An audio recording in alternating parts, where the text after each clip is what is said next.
Okay, so we're recording now. So, hi guys, welcome to the Mel, Marissa, and Infinite Sean movie hour. Tonight we're going to discuss two movies that are fun for the whole family, Hereditary and Dumbo. So, the Tim Burton remake, obviously.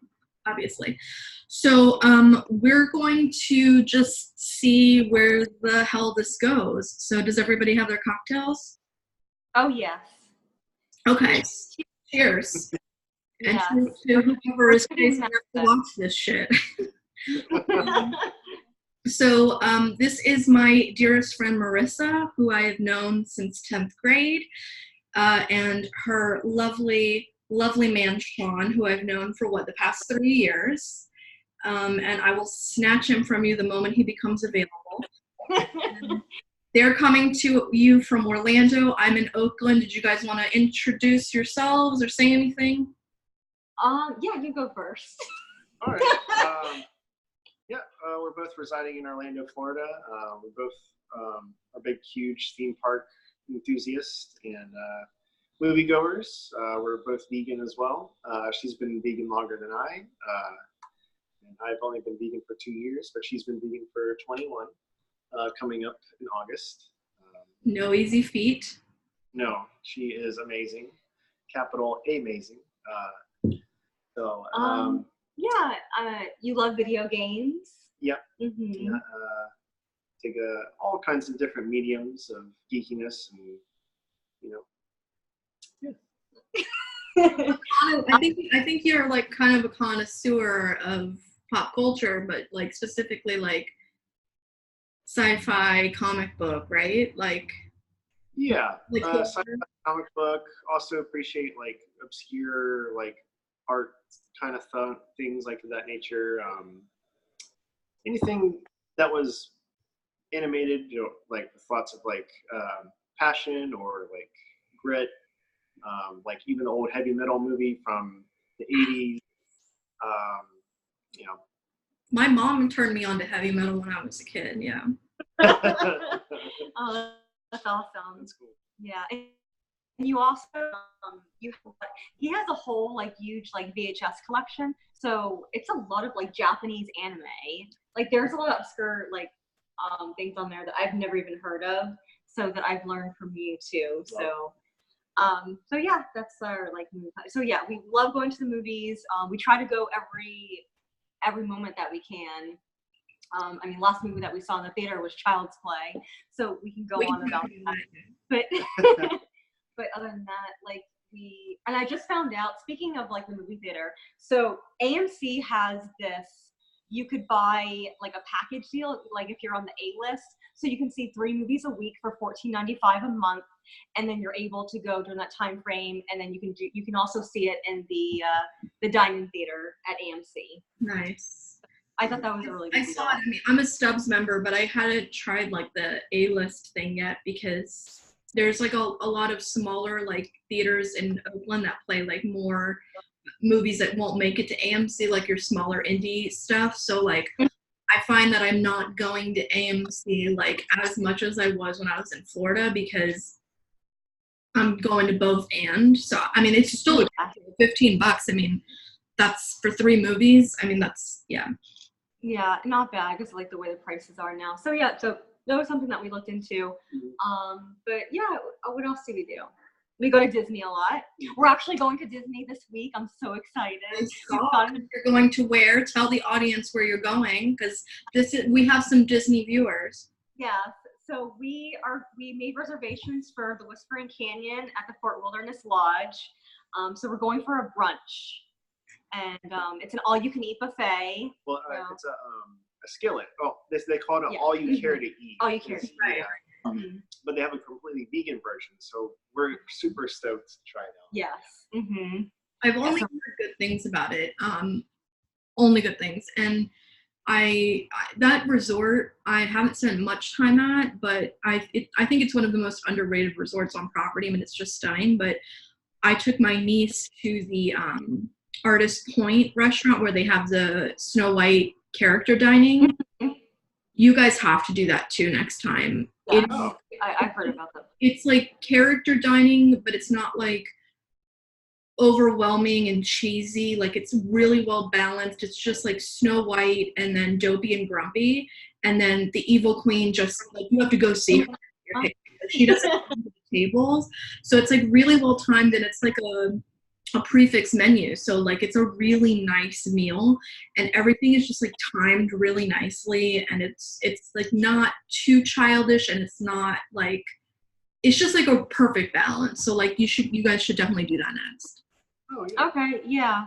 Yeah, we'll check that out. Yeah. Magic Kingdom is open till midnight this week. Can't believe that. I'm like, it's still summer hours. Hey. So jealous.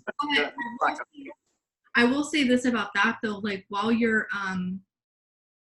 at Whispering Canyon though, like you should make sure you vlog and take pictures so you can put it on your channel, because that would be a really good review, especially since you're doing like vegan at Disney. Oh yeah, definitely. And there's not like any vegan, like, let me rephrase that. There's no like Disney vegan YouTubers.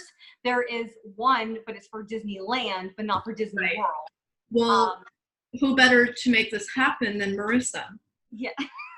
So I know, I'm like, it has to start. So there are so many great snacks there. Like just go Disney for the snacks. Yeah. Go Disney for the snacks. Yeah, I mean, you don't need to like eat a proper meal when you're at the kingdom. Just snack. You know, but yeah. So other than that, as far as like movies go, like we watch a lot of movies at home too. So all the movies that we don't get to see in theaters, like we're able to watch on like a website that we find. That's totally legit and legal. Oh, yeah. Okay. Yes. So yeah, it's a paid subscription website. It's a paid. Me too. Yes. So we watch these films on there, and that's how we're able to catch up on the newest. Yeah. But yeah. So about 2 weeks ago, we watched Hereditary, and for the first time. For the very first time. Yes. So only saw it once, and watching the trailer versus like the actual film, I really felt it was completely like a turnaround film of what I not expected in the film. There like was you mean trailers? You mean the trailer like made you feel like you were gonna see like a different type of movie than what you? Yes. Like I feel like the trailer did not do any like justification of what the film actually was. Do you think that was smart on their part? Like. Oh yeah, mm-hmm. Yeah. Don't you? Yeah. Like initially you watch the trailer and you think it's just going to be like possibly something along the lines of Omen, where it's like a evil kid going to possibly kill the family or something, but it completely surprised us. Yeah. It was very. It reminded me of a lot of The Witch, sort of in a ways. The Witch, so I'm on my to-do list. I'm just gonna try that on. You haven't seen it? No, I know. I know. Oh man. Okay. Wait. Maybe I have seen it. Tell me what The Witch is. It's like it came out like 2016. It came out 2016, but it was based on like the era of the witch trials. Is it foreign? No, it's American made. But like Hang on, I have it on. Yeah, we actually have it on Blu-ray too. But it takes place in like Victorian times, or like I know what it is. I haven't seen it. Oh, okay. Yeah, English settlers. This family comes in, and then the family starts having some drama, and it turns pretty sour for them. But it's really well done and very sort of Stanley Kubrick in a couple ways. Really? That's high praise. Yeah. Okay, yeah, it's actually been on my like to-do list for a while, but I think it was I don't know if it's still on Netflix. Maybe it was on Netflix Prime for a while, and then I don't know what. Yeah, it was. I mean, it has. I think the director. It's 90% on Rotten Tomatoes, 83% on Metacritic. That's pretty killer. For The Witch. For The Witch, yeah. Yeah. Okay, so this is the story. I had to find it. So I just was curious on the director because Robert Eggers. Yeah, he's a up and comer. Like I think this is the only thing he's done, and then since then I think that maybe he announced to do a remake of Nosferatu, I think. Yeah. Yeah. Mm-hmm. I'm looking at his IMDb right now. Oh, he's a handsome devil too. Oh, he's at the Lighthouse. And he did a remake of Telltale Heart. Oh no, he was a production designer. Just kidding. Okay. Okay. All right. Yeah, so maybe I'll watch this tonight. No, I'm gonna do Godzilla and then I'm gonna do The Witch. Yes. Okay. Yes. So do you guys wanna like start talking about like what you've thought of Hereditary and because I only saw it once, but I saw it like last year when it was in the theater, so it's been a minute. I had to do like a little bit of a refresh online. Okay. Yeah. Yeah, like I liked how the movie, like initially, you know, overall it's like you get something you weren't expecting from watching the trailer, but I like how it kind of builds into this family drama, and I like how the dialogue is very minimalistic, and it's like not like people aren't just spitting out lines that are like exposition and like Yeah. So it was neat. You definitely had to like pay attention because it took a while for things to kind of build into like what people call traditional horror movie stuff like that, like, you know, deaths and stuff like that. But once it catches your attention, you're like, whoa, what just happened? Like it almost happened so fast, it kind of like you almost think you miss it for a second. Yeah, I just like, and then just, I mean, there's so many different scenes in the film. Like, I don't want to like spoil too much about the movie, like talking about it, but like just like. Wait, Marissa, time out. Like, I'm just like when I put this on YouTube and when I put anything on YouTube, like I'm letting people know this is not a safe space. This is not a spoiler-free zone. We're here to talk about it. So like, Okay. if you haven't seen it, so sorry, go see it and then watch the video. So we can talk about everything. Okay. That movie's a year old. If you haven't seen it, that's on you. I know, really. Go see it. It's just like there was just so many like bizarre scenes like in the house, and like even the characters like in like the mom, and like what was the young daughter's name in it? Charlie. Oh, Charlie, Charlie, yeah. So like we were watching the film, and you're like watching Charlie, because I feel like Charlie was such like a passionate character. Like you almost like where's she going? What is she doing? And like the second that they killed her off, I was like, this is midway in the film, and it's like, what are they doing? Like, I mean, the head scene, the car, and then they just like, it just knocked her off. Like what? In the most abrupt, violent, and like horrifying way that could happen to a child. Yeah. Yeah. Oh, and I was like, she's so cute, and like there was just so much more to her, and then like, and in the beginning you're like, oh, is she a villain? Like what is really her character? But then you get to know her a little bit more, and it's like she was just trying to like help. Yeah, and like, you really start to empathize with her when she's having a breathing problem. You're like, oh, this poor girl, and like, you know, of course she's suffering death and stuff, and then like, whoop, off with your head. Yeah. Queen of Hearts style. But overall, great film. Sorry, I'm doing a tight. Don't mind me. I'm feeling not where I need to be, but I'm here now. No. So I was like going through the recap. So, okay. I felt like similarly, like when the trailer hit, I felt like, okay, we're going to have like, and also like all of the all of the like pre-release feedback was like, this is the new Exorcist. This is our This is the scariest movie since The Exorcist. All I kept